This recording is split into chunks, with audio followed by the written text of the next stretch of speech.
embrace your dreams. Sometimes you gotta take a loss just to get the win. Like lots of sims popping it like oxygen when boxes wet. Focus on the mental, never lose like smooth instrumental. Better choose on the move in a pinto. Choose what I get to, never lose move on the move, but it's simple. Never give up if we want it, then maybe we just keep winning, we conquering daily. Envision that payment is never the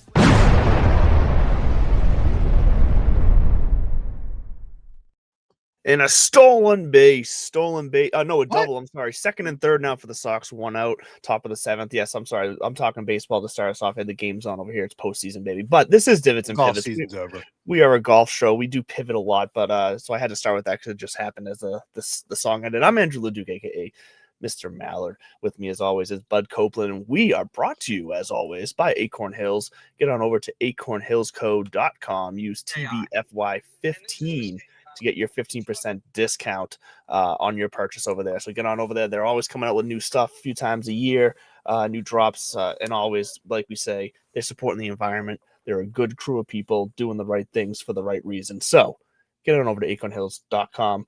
Bud, there's a lot we're going to get into. Yeah, we're all right. Before we go any further, you brought up acornhillsco.com. Yes, TBFY15 for 15% off. Tell them Bud sent you. I'm rocking.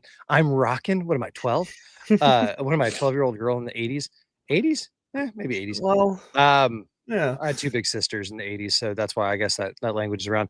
Got the Be Brave hoodie on. I just got my Founders Club package from Nate. Shout out Nate Wren. If you joined the Founders Club like me, it was a dope initial package. You got the customized Acorn Hills limited edition, golf towel with the magnet, that kind of caddy towel.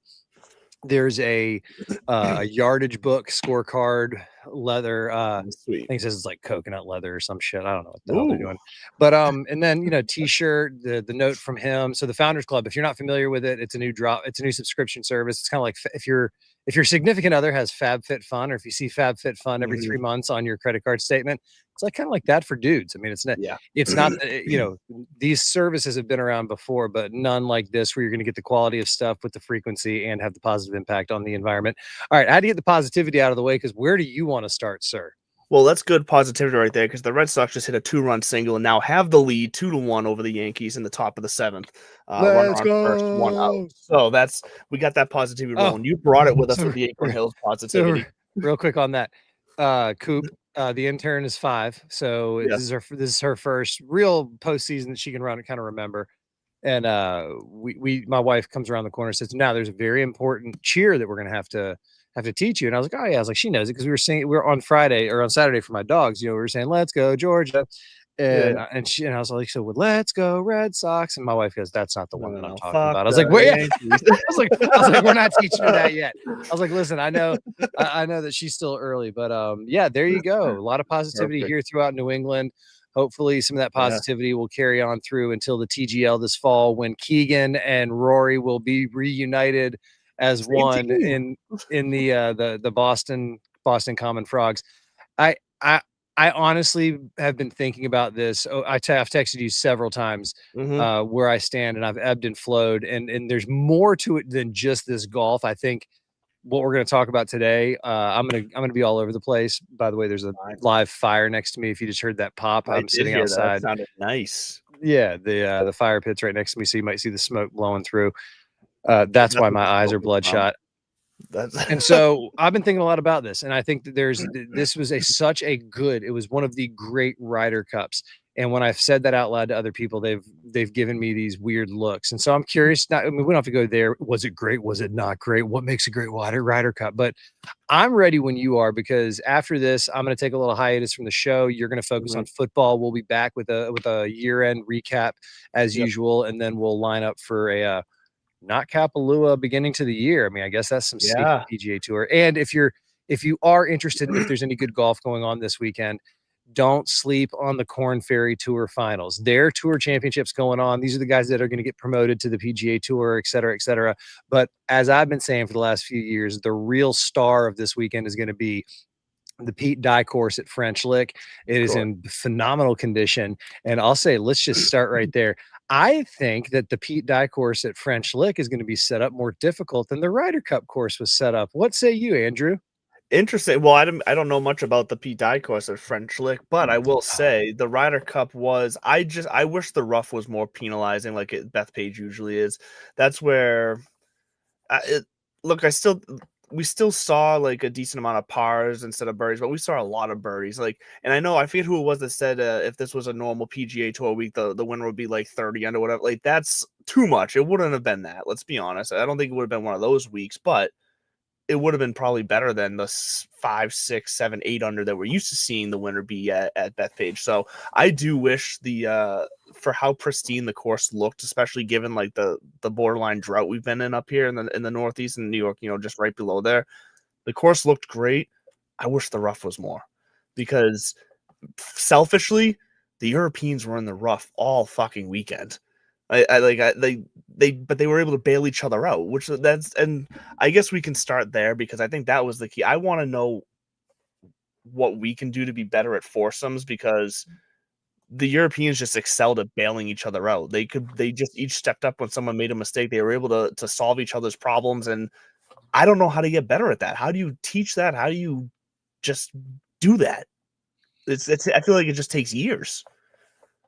You say it, because there's a couple things that you threw out there. First of all, the course setup. Yeah, I saw Shane Bacon, going apoplectic, being like, this was a joke. This was a disgrace. I've heard the hyperbolic overreactions to it. And my only kind of counter to that, I see the point. I see where it's like, we as the fans, part of the fun for us isn't just seeing the best go mano a mano, right? Mm-hmm. Like we don't want to see, we don't want to see just, that's not the bare minimum anymore, just to get them together. Now we want to see them hurt and suffer a little bit while they're, because that's the whole point of professional golf, or at least that's what makes it the most accessible, is the fact that we look at these guys. And I've seen a quote floating around every once in a while: Joe shit the ragman's going to hit a 6-iron, going to hit it good. Like, there ain't no way you or I go in the box against Crochet at 150 at bats. Neither one of us are touching a pitch, period. Never, and that we're not, let alone hitting like a dinger. So I could hold a bunt out there and I'd still miss. You'd end up ricocheting it in your teeth, I guarantee you. I'm living proof. So when it comes to that, I see the point, but then I also kind of counter with, the course was set up just like that for both teams. And now the intention was, Keegan said it, like, he's like, I wish I would have set it up differently, knowing what we know now. The intent was because, again, by the numbers are traditionally, the United States usually is a little longer off the tee, and our wedge game is usually a little bit better. The Europeans usually have better mid to long irons, and they're scramblers, which also makes them excellent. So to answer your other question, that's why they're so excellent at alternate shot, is because you put people on alternate shot with wedges in their hands, and then like they are literally just playing lawn darts out there, which doesn't bother me. I will say this. That aspect of it did not bother me, because in my mind, I'm going, all right, he threw it 6 feet. Let's see if the other guy can throw it 4 feet. Oh, he threw it, and then when somebody did hit it 30 feet off, and then our team would hit it 12 feet, we're going, fuck yeah, we got a chance. Then Fitzpatrick would roll in a 30-footer. I kind of pushed back on the balances out a little bit. I think we did miss it. I mean, the intent was there. Let's keep the rough low so that our guys who are, longer and spray, we got to get rid of that mentality too, where these Europeans, a lot of these guys just live over here full time. They've grown up playing American courses. Right. So, I mean, even Rory said in the pre-presser, America is the greatest place on planet Earth. Like, there's nowhere else you'd rather go for, to chase your dreams, to be all these things. So let me finish up on this course real quick. So the course setup, that is a personal distinction, and anybody who wants to try to pat me on the head and tell me I don't know what I'm talking about, no, they both had to say it's kind of like the Valhalla thing with the PGA of America. I get that it's not fancy or sexy, but to say that like maybe there should be an asterisk next to that PGA because it was an easier course, no, just like there should be no asterisk next to this Ryder Cup because Bethpage was set up, and it was set up, and then the elements didn't help on top of that. So, if to the guys who that really, really is their bag, they're really kind of techie in that. I get you. I mean, I understand it. It would be sexy if that was 4, 5, 6 inch penal rough where you're not, no matter, even if you are 120 out, the rough is so thick that you're probably going to have to lay up. I would have loved to see that personally, but whatever. The course was what it was. I hope that I hope they take another look at Bethpage in the. I mean, it's not going to. The Ryder Cup's never going to return there. They just don't. They don't return. But I hope the Bethpage gets to dust itself off before it has to host another major. You go ahead. The crowd turned. I would say the crowd turned out of that. No, all I was going to say is that like the my main takeaway there is that like the rough thought was only an afterthought.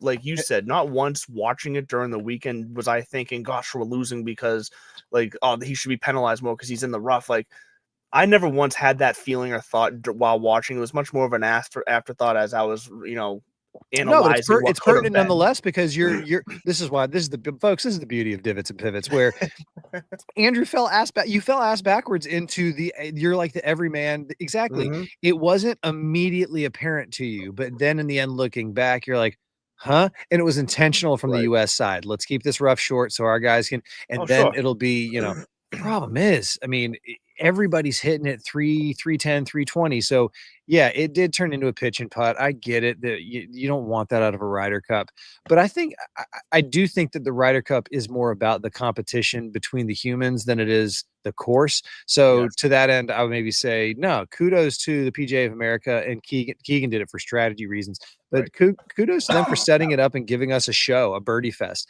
There's a lot of folks out there who would probably say, fuck yeah, I want to see them just sitting there birdie on top of birdie on top of birdie. And then us golf purists who are used to a major setup where genuinely the course is the star and we're going to crown a champion, whichever one of you monsters can just be standing at the end of it. This is about the humans against one another. And whenever you're ready, we can pivot to that human aspect of this whole Ryder Cup deal. What else you got? We talked about the course so far. So the course, there you have it. No, I'm down pivoting to the human aspect. And like I already just kind of briefly said, first shout out has to go to the crowd at Bethpage because the crowd was there. The crowd showed up in masses. We can get to now let's get to it now. We have over apologized for the last 10, I know this years. This was on your mind and you were fuming. There's become this thing where we have to be apologetic. We have to always be self-loathing. For some reason, the idea of American exceptionalism took a backseat for so long that in moments like this, so many people have rushed to the forefront to be like, I apologize on behalf of the American fans. Pause. Don't apologize on my behalf. Don't apologize on the behalf of the tens, like you said, the tens and tens and tens of thousands of people who showed up, showed out the right way, and did their thing. Let's talk about the Rory incident for a minute. Sure. I'm going to say within 10 years, that will not be mentioned when they start talking about this. They will talk about the ass whipping the first 3 days. It'll be a footnote for a little while, but I kind of loved, and right before we came on, I was finally waiting to see, because I saw Tom Watson go out there and be like, on behalf of the America, we can do better. Fuck off, dude. The nasty ass motherfuckers, pardon my language, the nasty people who threw drinks and epithets, whatever, and slurs and all. Yes, those were probably isolated people who, when you're 100% stage, and it gets blown out of proportion. I'm going to say that again. It gets blown out of proportion. And here's where Paul Azinger kind of saved the day. Rory McIlroy sorry, dude. My understanding goes so far, but Zinger nailed it when at the press conference. You're allowed to say, you throw a drink at my wife, you're lucky I didn't come over there and put my fucking putter up your ass. That's fine. That's fine. That makes perfect sense. That is here's where he can pound sand, and everyone, Justin Rose and Tommy's fine. I don't know why Tommy's catching strays. Tommy was just in the background, but all of those people with their nose in the air. Rory lost the credibility when he turned around and started saying, fuck you, fuck you, fuck you. Say what you want. You can say what you want about, like, he shouldn't have to endure that. You're right. He shouldn't have to endure that. Two things can be true at the same time. But they knew it was coming. Yeah, you see it in sport. You see it in sports all the time. LeBron James has got to be the best at this, because I got to say, in the modern era, I don't know if anybody's taken more direct abuse than that man for literally no reason. And he does take it, and you don't often hear him giving it back. And even when he does finally turn around and you catch it on social media, usually he's saying to a security guard, "That's enough out of that person." You know what? Right. And that's what Rory did. They said, "Hey, come get the cops." I don't blame those grown ass men for tempers flaring. Like when Shane wanted to go after the guy. Cool. Sure. Shane didn't also come out and be like, "Well, he did a little bit. This is ridiculous." So to the Europeans or anybody who wants to apologize on my behalf or on anybody else's behalf, Go Right. like, I don't know, man. Watch a good movie. Maybe take a walk. Find other Yeah. ways to channel your energy, because you can't spend all your time apologizing for people that you don't know. You had no control over it, just because you think it makes you look like a good person. It kind of makes you look like a sap, if you ask me. Well, I don't yeah. think it needs to be celebrated. I don't think it needs to be defended. I No. genuinely think Rory, when they said, because when he was saying this is unacceptable, this shouldn't be the standard, nobody was arguing that that should be the standard. Correct. Nobody was arguing that that should be acceptable. Don't put a straw man argument up there, because you are upset. You're allowed to be upset, Yeah. but And then that generalize aspect of the it, entire American, yeah, like go the go find. U.S. fan So base.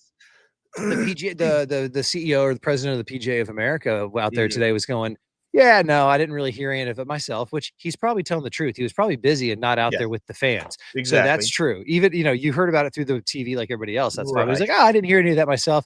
And when he's like, I bet Rory understands. We get the same thing when we're in Rome or we're in Paris or Also true. yeah. So, and you know what? Now the microscope is genuinely going to be on, because now we're at the point where every Mhm. human being has got that smartphone genuinely 24/7. So if any of the European fans decide that they want to throw a jab at Scotty or any of our guys for whatever reason, maybe they go after Justin for his mouth over the years. Good luck, Or because his freaking the ear whole pulls. the holier than thou nonsense. You want to, you want to get pissed off about things, that's fine. And this is what pisses me off, right? Like I get mad that Right. other people get mad. Speaking of getting mad, let's go back to Well, the other moment of decorum. The Justin Rose, the borderline brawl on Saturday, which God, I was mhm. hoping somebody was gonna swing. Do you remember what happened? Did you see it, or were So you like busy being a family man? I missed it live because what was I doing on Saturday? Oh, I was at soccer. We had a soccer game on Saturday, so I actually missed it live, unfortunately. So you're gonna have to fill me in. But Yes. real fast, Go just ahead. to circle back on Rory to round that, because Please, please. I didn't even give you a chance to give your I know Rory. you just I've been sitting on that for because my biggest thing that I had an issue with the way he handled it was more so something you didn't even mention about. Whenever he sat there and knelt down and waited for the crowd, waited till the end of the timer on his putt because the crowd was being too loud. Like that to me was like what do you expect to happen there, Rory? Like, do you expect the crowd to go, "Oh, sorry guys, sorry. Let the guy has his hands up. Let me stop now." Or do you like all you're doing is giving them more time to razz you and give you shit like that? I'm like, I'm gonna that stick does with my nothing. It's useless. You look like a child. I'm gonna stick with my theme of two things can be true at the same time. You're right. I don't like that look. I don't like the childish thing. The other side of that is, if I was in the crowd and somebody next to me was the one doing the heckling or wouldn't shut up so these guys can hit their shots, I probably would be the person like, dude, shut up. Or I'd like nut check you. Well, And sure. then In every other situation, yes, but in correct. that situation, knowing why Rory was doing it, I have no problem with anybody then continuing to go because it came right after that situation. It was so you knew it Exactly. was in response. You So get what you give, man. If you wanted to, if you once you engage, it's kind of like when you're pleading the fifth. If you've never seen, mhm. first of all, Jessica Chastain, just top tier.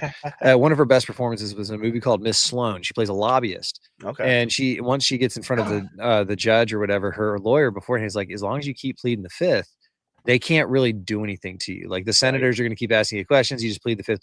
Because the minute you answer any question, if you engage at all, at that point you surrender your Fifth Amendment rights. And I don't know if this is true or exactly. not, lawyers. And he's like, and they can do anything. To me, the same kind of thing happens. If you keep your eyes forward and simply like wave this people over and say, like, listen, they're saying things that are beyond the like I'll Right, trust the people on the ground, those our fellow golf journos, the big time Jays who are out there going, dude, I'm hearing some stuff that's not okay. I sure. believe that. It's how it all unfolded. And again, like what happened was Rory decided to get off his horse, and then he got down in the mud with the pigs, and then he got Right, mad for getting muddy. And it's like, exactly. oh, it's very hard Yeah, to have any kind of the when the drink got thrown, that is where, and I think that's kind of the agreed. ultimate thing where it's just family. Who are you? And I say this Yeah, to that anybody, the I'm person who not threw that cool with drink. that happening. Now it was probably some over self-served bro with a Zen in the Mhm. upper decky thinking he was going to do something funny for the gram, Right. and he doesn't Well, have a they were wife yet. videotaping it. Did you see the video? Yeah, like, so like You don't, and these guys probably don't have wives or kids or anything depending exactly. on them, because you and I, for our first thought is like, you did what?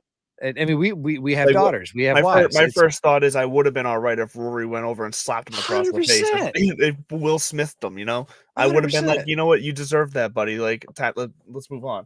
So, all right, let's move on. Justin Rose, Tommy Fleetwood, Bryson DeChambeau. All right, so here's what happens. This is like a whole 15 or whatever, and the beatdown had been going. The J Train and Tommy, you know, Fleetwood Mac or Fleetwood Rose, whatever the hell they're calling that one. Fleetwood Mac was him and Rory.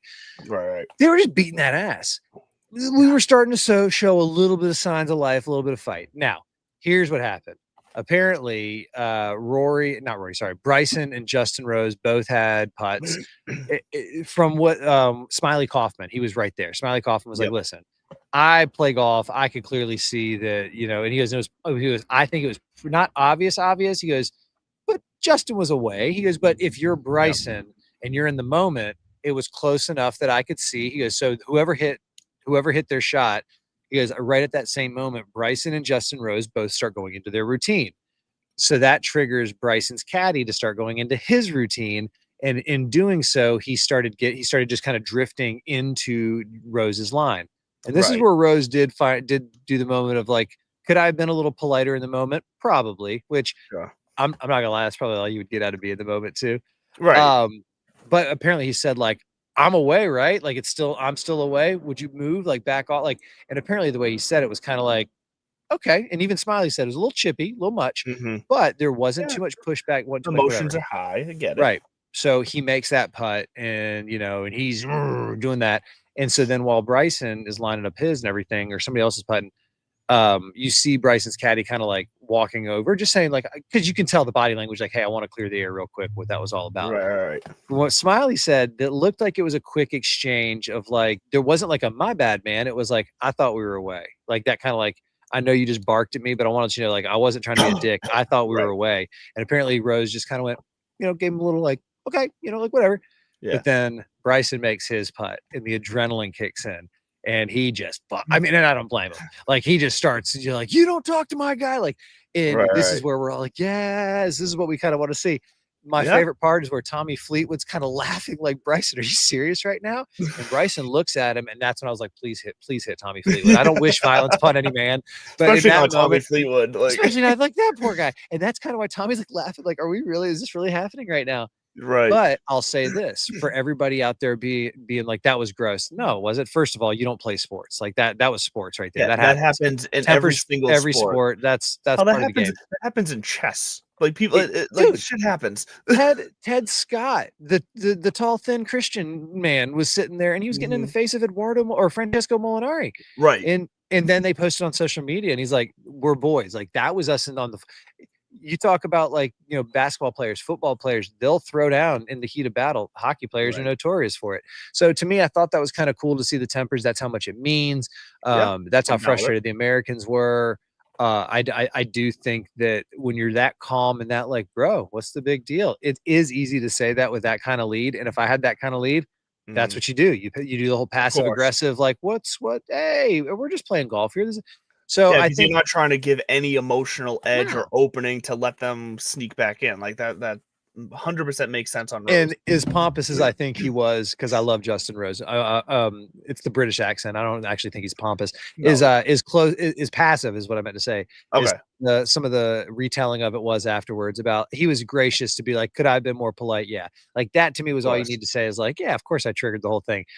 I mean, he was nice not to be like, I didn't make Bryson go gorilla man on us, which is kind of what we all wanted. And here's the best part is like you see Scotty Scheffler kind of just waiting in the back, and he was walking up with Kevin Kisner, and all I could think to myself is like, yeah, that's who you want in that situation is Kiz. And then I thought to myself, who's entertaining who there is? Do you think Scotty might have pulled Kiz like aside, be like, hey, Cap, you know, whatever they call the vice captains, be like, hey, can you believe this bullshit? Or do you think it was Kevin trying to come over and like keep it light? Because I'll tell you what, all that negativity that we just went through in 10, 15 minutes, whatever it was. And I know I started the show off by being like, all we want to do is be apologetic. And really it's deeper than that. It's the idea of if it bleeds, it leads. What's the most controversial? What's the most divisive? And we're also in this era of hyperbole. So those two moments we're talking like it happened between the 15th hole green and the 16th fairway. They said by the time they got to the 16th green, it was all done. Right. That was one hole of golf. Rory, for all the hell that he had to endure from those couple dozen chuckleheads, and by the way, I am kind of minimizing that because of how much I think it's been hyperbolized and overblown, and saying that that's representative of everybody. Go to hell. Right. That was one day, that not even a whole day. That was one round. It was one match. It was one person. You take 3 steps back and you look at how the Americans, I think Sunday was one of the greatest Sundays in American golf that didn't end in a win. I think that was as close, because of how far fucking gone it was. Before we go too far down the ending, because I want to get to the Sunday, because that's where it all happened. Please. The final. I want to get to the envelope, all that jazz, because that's that's exactly where I was about to go. But I don't want to go there yet because I feel like before we're gonna end up going down that rabbit hole and end up running out of time, because that's what's gonna happen. We're still up 2-1 top of the 8th. Yeah, no, I got it right here. I want to quickly touch on how impressed I was on the rookies. Okay, let's go there. Sure. And we do have to talk about the question of, would any substitutes for Colin Morikawa made a difference? No. Or like that's what we're gonna. But those are the things I want to discuss quickly before we go to the Sunday in the envelope, because those are gonna be the hot topic issues. Ben Griffin, Cam Young especially, came to fucking play. Now, obviously, Cam Young was the story. He was winning his matches, all that jazz. Ben Griffin didn't necessarily have the points to match Cam Young, but he had moments. Doesn't matter. He had the presence in the moments. Yeah. Yeah. He had 2 or 3 long putts that were big in the moment. He had the swagger and the attitude, like the aviators came through. Like he just had this Benny Shades, unique individualistic presence about him on the course, which was fantastic to see. It's what we wanted. The crowd loved him. Ben Griffin and Cam Young were. They didn't just meet the moment, they surpassed it and they owned it and they made it there. So I freaking loved the rookies in this completely. Obviously, Cam Young, you can't say enough about him. He was a star in the making. I would be curious to see it come another Ryder Cup if he gets in again, if he's able to carry that, or if a lot of this was on the back of it being his home state, like his home air, not even his home state, like his home county and all that. Like, was that a big driving force for this? Was this a Cam Young that we won't see again in a Ryder Cup? Like, I'll be curious to see down the road. That's a question for down the road. But right now, I want to live in the moment that Cam Young was a fucking rock star, and Ben Griffin is just an enigma that I don't think anybody saw coming. Well, the Ben Griffin thing, he was teamed up with DeChambeau. I loved that because you give the rookie somebody where Ben's he's a little flashy, and I don't mean that. I mean, he's about as buttoned up as they come physically looking, but he is on the social media. He is a little more kind of the new age, new era. And sometimes you get to a Ryder Cup and you get a little reserved, like, whoa, this is, and I think you put him with Bryson and it came out. They lost, but they lost down, was it 1-up to Fleetwood and Rose, who it was close, was beating everybody. And the fact that so Fleetwood and Rose take down DeChambeau and Scheffler, 3-up. So this was a good showing for Griffin. And then he goes out there. Did he win? I want to say he won his Sunday Signals. Yeah, 1-up over Rasmus Højgaard. And Højgaard had him down after having a poor showing, his first day. And that was after all was said and done too. The Ryder Cup had already been retained at that point. Yeah, and you're playing for pride at that point. Right. Which I think still says a lot. Like I'm happy Ben still won that. And then, Cam Young, you can't say, I think we're going to see Patrick Cantlay has still got probably 2 or 3 more good, reliable Ryder Cups left in him. Maybe 2, maybe 3. He's in his 30s. So we're talking 4, 6 more years. So, but the game has shifted. We see, I wouldn't be shocked to see Justin Rose in 2 years at Adair Manor, because all you got to do is, he has to do is stay healthy enough to play, like we saw, 3 rounds of golf. Let him sit in the morning, and I think that was a lesson we should be taking. And he's a killer. He's a killer. Justin Rose was. I knew what I was getting with McIlroy on Saturday. I knew what we were getting out of McIlroy and all that, and Shane Lowry, honestly. But going into it, Justin, and I know it's easy to say after the fact, but seriously, going into it, Justin Rose was the guy I was most scared of. I knew he was going to get some. Now. Oh, see, I knew he was going to get some matchups that were going to be like borderline, that he was going to end up winning, that I think U.S. fans as a whole would have thought that we would have won. Like they were going to chalk it up for wins for us, and I just had a feeling like he's there to fucking play. So we're gonna see him again. And Yes. Tommy Fleetwood was the guy I was scared of, and he showed out 4-1. Like, let's go. But back to the rookies, Cam Young. Cam Young is going to be that guy for the next few years. We just saw him in his element, and I loved what he said. He goes, that Sunday, even though it didn't come out the way we wanted it to, when we were in the mix, and then it became a reality, like, oh my God, like we're doing this. He goes, I have never felt like that in my life. And you hear that. Keegan Bradley, the 2012 suitcase, the whole bit. So the rookies, I think our rookies were good. I think there's a bright future for them. And how do we fix the foursomes thing? I've seen a couple of creative suggestions. Originally because traditionally we're better in four balls, and slightly better in four balls, and way better in singles. Right. And the foursomes, I think it goes back to, in European traditionally, they just play shittier conditions a lot.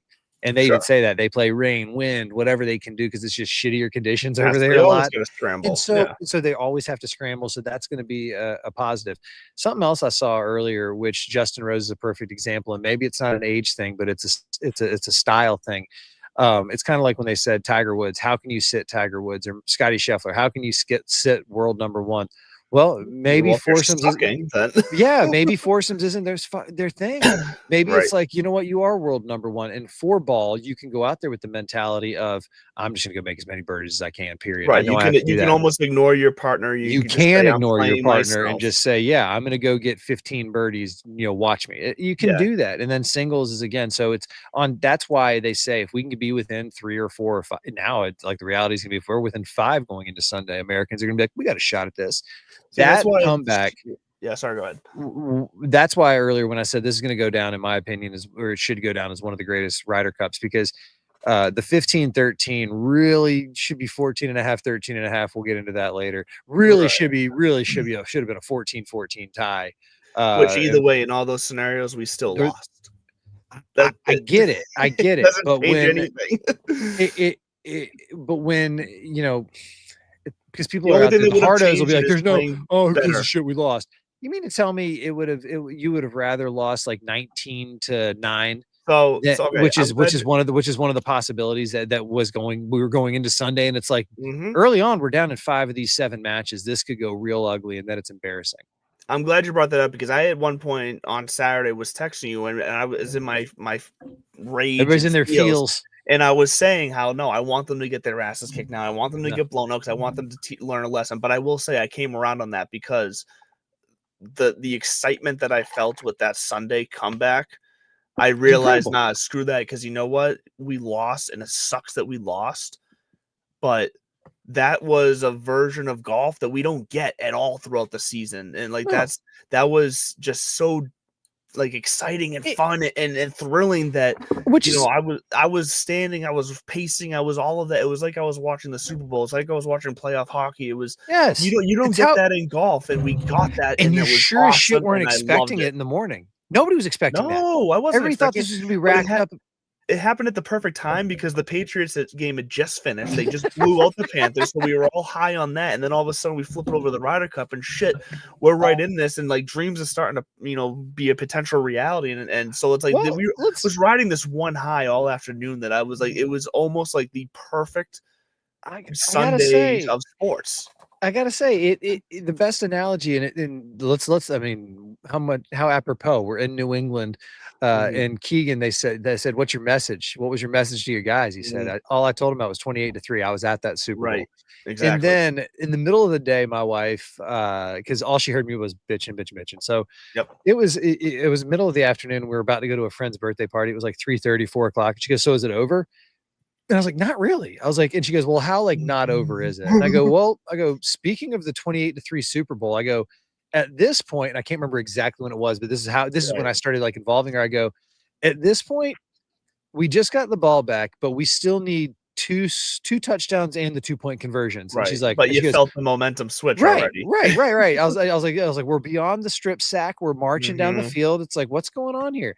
And then all of a sudden, when Cam Young sank his putt, I go, honey, we just converted the first 2-point conversion. She goes, what do you mean? We're down a tutty? And I was like, we're down a tutty. And then and that's what it was. Once we got past those like first 4 or 5 matches, that's when I wasn't letting myself feel it until I didn't either. That. And then I was like, shit, this is a real fucking possibility.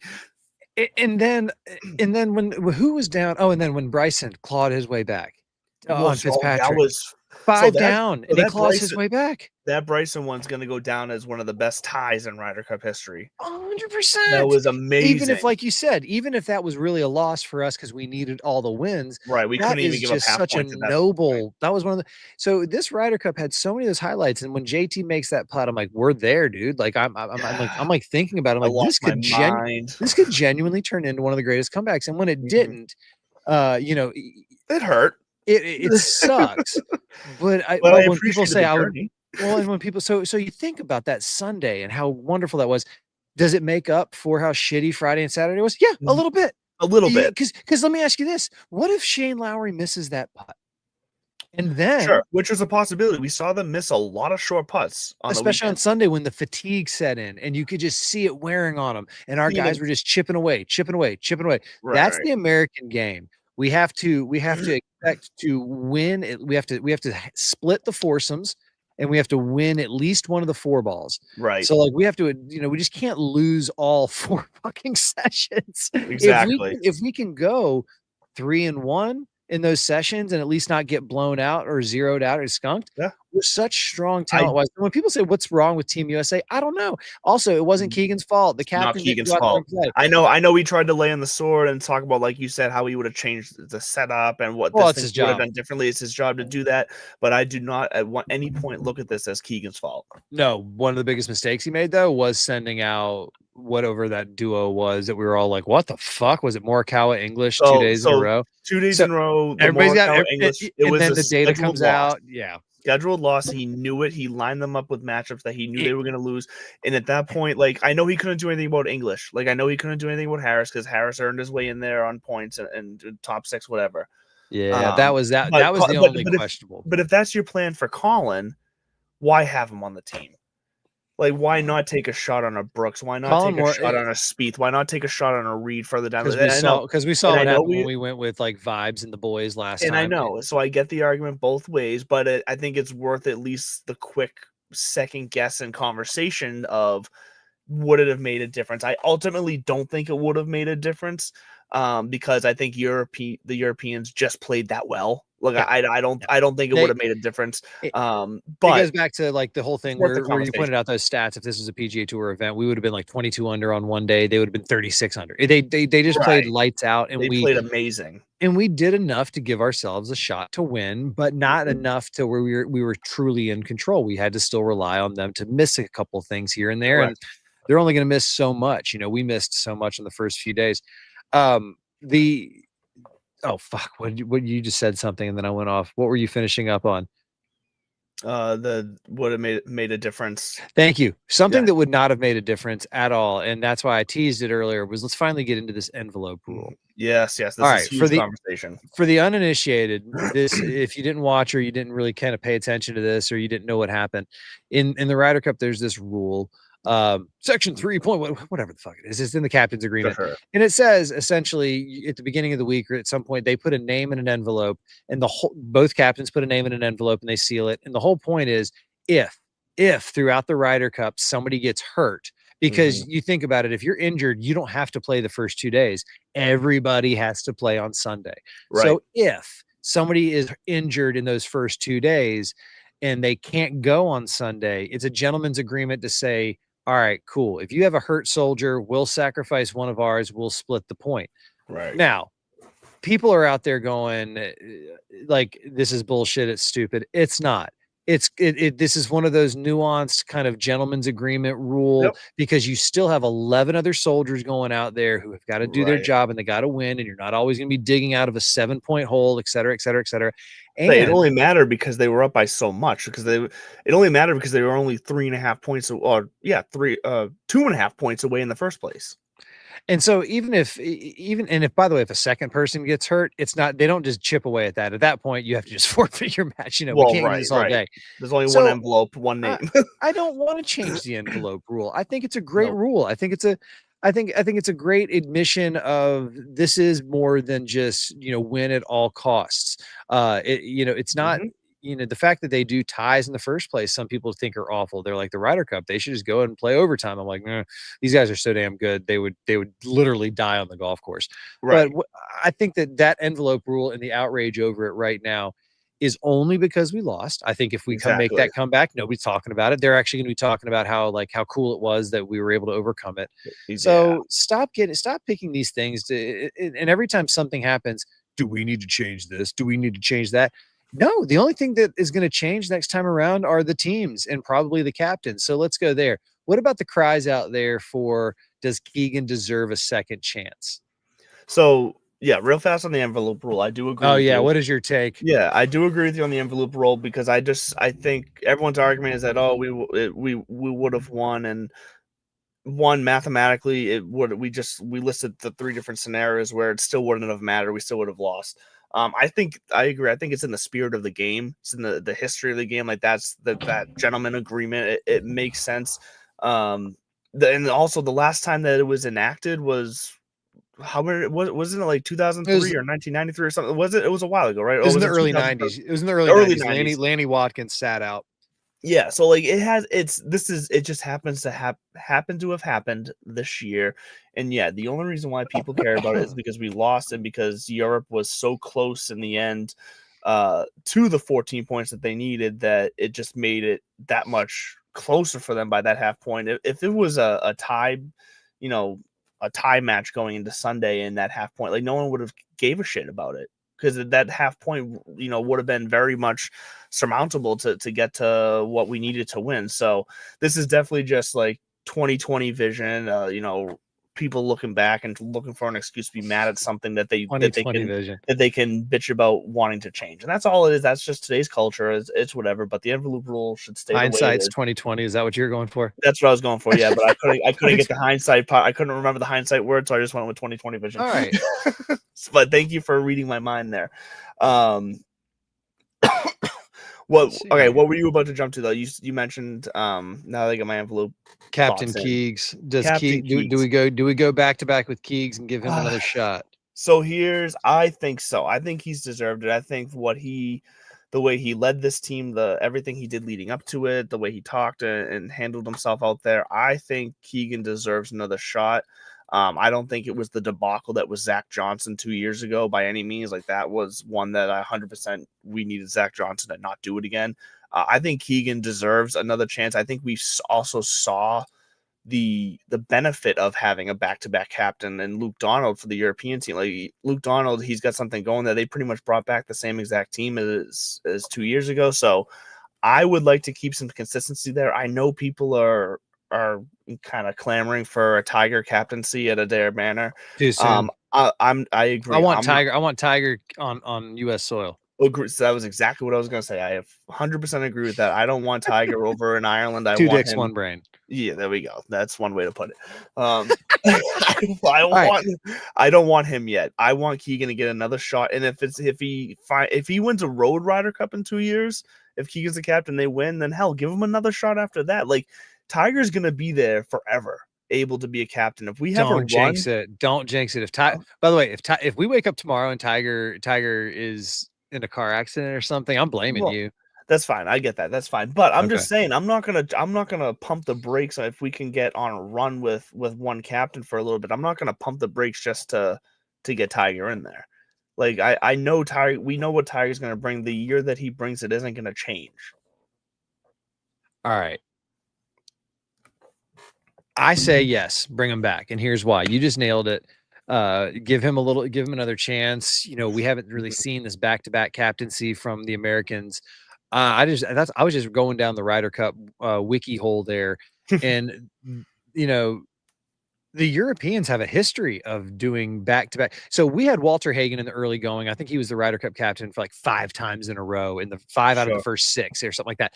But in the modern era, and I'd say modern era starting in maybe the 60s, 70s, or we'll say from the 80s on, because 79 was when it was integrated to Team Europe. Because in the 60s they had Tony Jacklin was Team Europe for like 4 Ryder Cups in a row. We had Arnold Palmer, I think, twice in that span as well.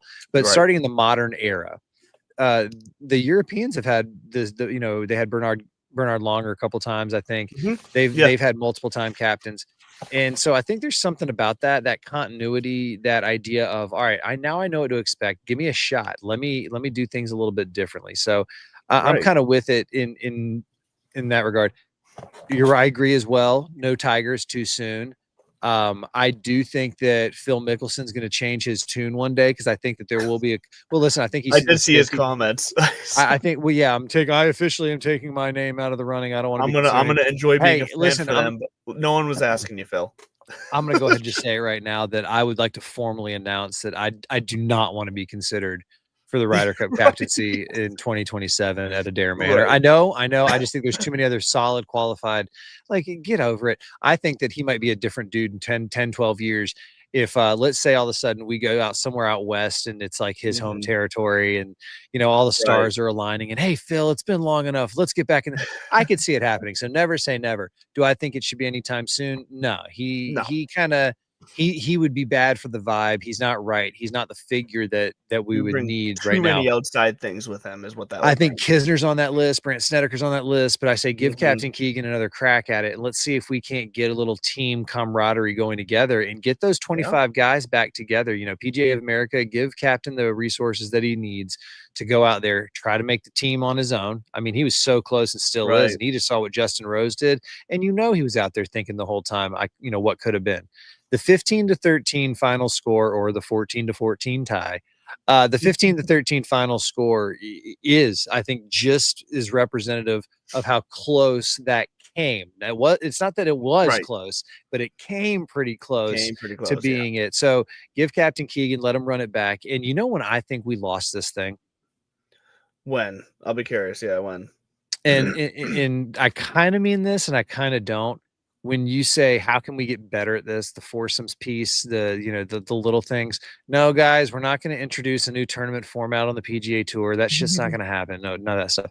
And by the way, the alternate shot thing, it's not like it's really, I think the ball matters the most. And that's what Keegan said. It's the one piece of equipment they used the whole time. So the fact that they were ball in hand and they could switch out the ball if they wanted to, that was huge. But anyways. That was big on Friday. That was huge. These guys are just shot makers. It's kind of one of those things where the alternate shot, I don't know, it's nice when you get along with your partner, but then we've also seen people who are just weird and stone cold opposites, and it works. And they just go out there like robots, and Xander and Patrick Cantlay, it just melded together, and all right, just put it here and I'll put it there. And it's not that they are exactly the same. They're both just, I think that's what you need. You need ball strikers and scramblers. That's what you need for the alternate shot. But I saw a couple of interesting things about the captaincy, and somebody suggested maybe bringing in somebody who's not a golfer, but is definitely a coach to do, because this is a team setting. So maybe you bring in, Bill Belichick, or, somebody like that, or whoever, Nick Saban, bring in Nick Saban. There was a lot of shots of Michael Jordan this week. Bring in MJ, somebody who genuinely knows about team coordination and facilitation and can kind of see the board for that. Maybe I don't ever want to go that route, because I would argue for a golfer 10 times. I want Steve Stricker back out there again. Although they would never bring him back. I want him to know how to talk to everybody and know what it feels like from there. You don't want that disconnect. That's the disconnect that it would be hard to overcome. No, but I think we lost this Ryder Cup when we showed up to the gala dinner without ties. We showed up. And they've been doing this for a while now, because believe it or not, everybody else said the whole payment thing. If you looked even closer, Ryder Cuppers in the American side have been getting paid for 25 years or 20 years.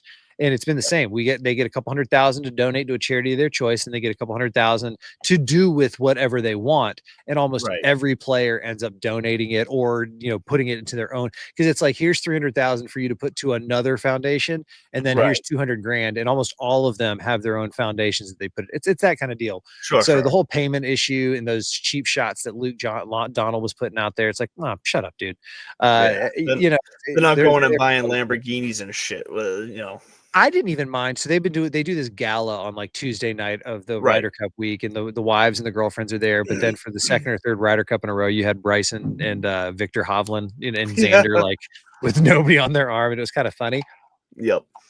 I don't even mind that they all showed up in these bright white, looked like Air Force Ones, just stunting on them fools. Because in 2026, if you watch ESPN, it's very much okay to wear a suit with sneakers. Like dress sneakers are a thing now. Like that's all over wear the a place. hoodie under a suit jacket is the thing. Like it's a whole thing now. See, It's whole you don't style. show up to the Ryder Cup though with a fucking hoodie on. You show up. This is a gentleman's game. You show up in a smart blazer, neatly pressed trousers and a shirt, a tie like a gentleman, and you do that. I genuinely think that right there, when they showed up, game time, and we showed up a little too loosey goosey, to little, hey man, this is New York. Welcome to New York. We've been waiting for this forever. Everybody showed up except for the Americans. They got lost a little early. And there's part of us in our DNA that has to get put into a corner before we're going to punch back. I think that's just kind of the American way. There's something to that. Yes, I agree with that. But we almost lulled ourselves to sleep. And if I had to hear Paul McGinley one more time talk about, that's our strategy to get off to a fast start. Yeah, it's like important to get off to a fast. Thank you. It's like when people used to say Bill Belichick purposely loses games in September so that they can work out the kinks and be ready for October. Like, that was really big on the. We've got the data on that to prove it. Wait a minute, hold on just a second. You have data to confirm an assumption that we all know, which is if you get ahead early, you have a better chance of winning. That drove me nuts, man. I love that there was. I like what they did with Nota Begay and Nick Faldo. I love that they had partisan commenters in there. I think that's something that you're going to see more and more in sports. I think you're going to work. Yeah, it worked great. I thought it worked to the point where you might see this in the NFL, and now where you see like, all right, let's just have, let's have Jim Nantz out there doing his thing, and then we're going to get talented guys like Tony Romo. Let's say it's not Tony Romo, but let's just say it's what's his face? Brady Quinn, just some talented, maybe homer for a team where he's like, Cleveland was good to me all those years. And so I would love to see more of that in other sports where you get a little more home team vibe, because that was cool to me. Noda and them pulling for themselves, and Paul McGinley, he is a unique character. He was a Ryder Cup captain himself, player. He admitted, he's like, I do consult for the team. And so he used we a lot. I was just gonna say that he definitely said we, us, and you, and there's nothing wrong with that. No, I was fine with that. I didn't find any issue with that. The whole thing. You got to get ahead early. Jesus. Yes, we know that's how any competition works. So before we go any further, I do want. Let's see here, real quick. United States. Okay. What's the total here? Safe in second. He stole a base. Is that what just happened? Fucking stolen base. Let's go. 2 outs, top of the ninth. Man on second. It looks like. Oh yeah, he's safe. Before we all get all our panties in a wad over the Europeans. Now the Europeans have beaten us more at home than we've beaten them in their place in history. So I would definitely say we are in a European era of the Ryder Cup. Yeah, they've pulled off the two away wins in recent history at Medina and now here. But I will say that we're still ahead all time. 45 out of the 45 matches, we 27, 16 and 2. So scoreboard is all I'm going to say to that shit. But it's definitely, like you said, it's definitely a European era. Of course, because ever since 1979, when we integrated with the Europeans, before it was just Great Britain and Ireland. And if you look at history, the Ryder Cup got to a point where I think we won like 9 in a row or something like that. And they were almost talking about just ditching it, being like, is this even worth it anymore? And I go back to Patrick Cantlay and his damn analogy about gin. You play this long, you play this long enough, and this is just going to level out. I think it's just going to level out around 50% here, especially now that we got the Europeans. Last question for you: in the future Ryder Cup scenarios, is there a course now that you've been in this game a couple of years now? We've done this. Is there a course that you would like to see? And I don't care how smart or whatever, just in your knowledge of the game now and what you've been watching and where you've seen these guys play. Is there a course you'd like to see them host a Ryder Cup?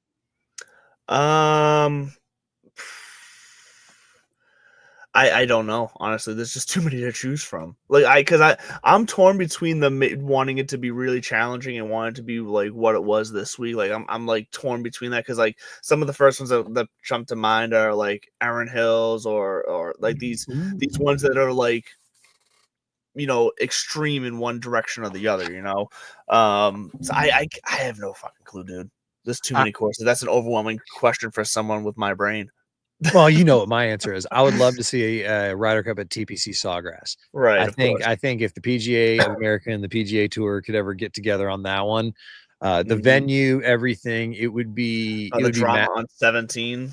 Yeah, and it's not unheard of to have tournaments at twice in one year, and there's enough time between March and September to get the course ready for a Ryder Cup. Oh, for sure. I think that would be at the top of my list, both for the personal reasons and for the fact that that's just a venue that is ripe for those big crowds. Speaking of, again, once again, shout out to the American crowds for being loud. I think that all the pearl clutching about how this is the players' fault. They asked for chaos and this is what they got. No, it was loud. It was rowdy. There was a bunch of buttheads who, unfortunately, here's my other thing. How many other courses, how many other matches were going on?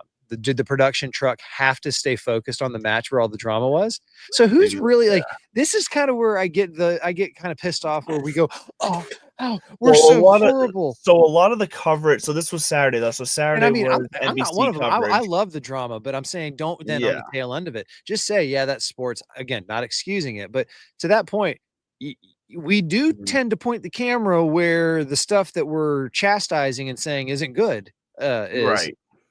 So I will say, the Friday coverage was a bit more focused on like featured groups, not so much like overall broadcast. But obviously Saturday and Sunday was NBC like full day. So I guess that goes out the window, because I could understand it on. Well, Friday they were on USA. They were on USA Friday, 7 a.m. to 7 p.m. But there was just no drama like that. It was just ass whooping. It was Bryson drove the green almost, and then from there we just lost. I forgot USA covered it Friday. That's right. Okay. In other news, the Sox are now up 3-1, the RBI double. So still a man on second, 2 outs, top of the ninth. So we're going to be landing this plane, and then we're going to put it in the hangar for a little bit. Make sure you tune in. If you're not already following at The Real Mr. Mallard on all the platforms, he is going to be with you throughout football season. At This Buds For You is going to be coming back sometime in 2025. We got the new house, the interns in kindergarten. We got dance coming up, PTA and shit like that. But in the meantime, I know we're not landing it yet. I will say that this Ryder Cup, I'm going to say it for the last time. Ryder Cup 2025. It's not an all-timer for me, but I don't think it's a forgettable Ryder Cup like we've had in the past. Some of the losses become so like, bleh. We'll never forget about the Miracle of Medina. That really was a gut check for us. That's when we blew our 10-6 lead after the 1999 10-6 lead that they blew. And now here's the other thing. They almost blew this. Celebrate away. You still won. But deep down inside, that's what we needed. It's kind of like when Friday came to an end and we were just getting our teeth kicked in. And I was like, God, we just need something. And Patrick Cantlay and Xander Schauffele came through in the very end of the day and gave us a point. And I was like, that's all we need. Like, you can't have that first group get the point and then everybody just get kicked in afterwards. And so I think on the grand scale of things, this wasn't as ugly as when we did the whole, we have to overhaul the Ryder Cup and we need to get a committee together to examine this, that, and the other. Nah, man, we fell short. And it could have been just as simple as we fucked up on the course setup. Had we set it up in a different way, and maybe our ball strikers would have shined, but when it turned into just a dart throwing contest, hey, they hit more bullseyes than we did, and that's how the cookie crumbles. I'm fine with that. That makes sense. And speaking of the hiatus, if you want the football coverage, you can find me on TSS Fantasy. Also, my DFS lineup scored over 190 points this past week. So if you played that, you probably won some damn money. And my rankings are on fantasypros.com as well. So you can get those at week 3. I was ranked 25th out of all of Fantasy Pros. So get on that, get my rankings. And it's football season. We're gonna be back maybe towards the holidays, give you a little season recap, and then TGL's right around the corner, starting a little earlier this year. I think it's December 28th. I believe, if I remember correctly, December 28th, we get TGL back. So we're going to be talking that.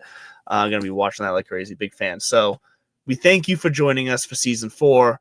Always go Team USA. Fuck Europe. And we love you guys. This is Divots and Pivots. Stay classy.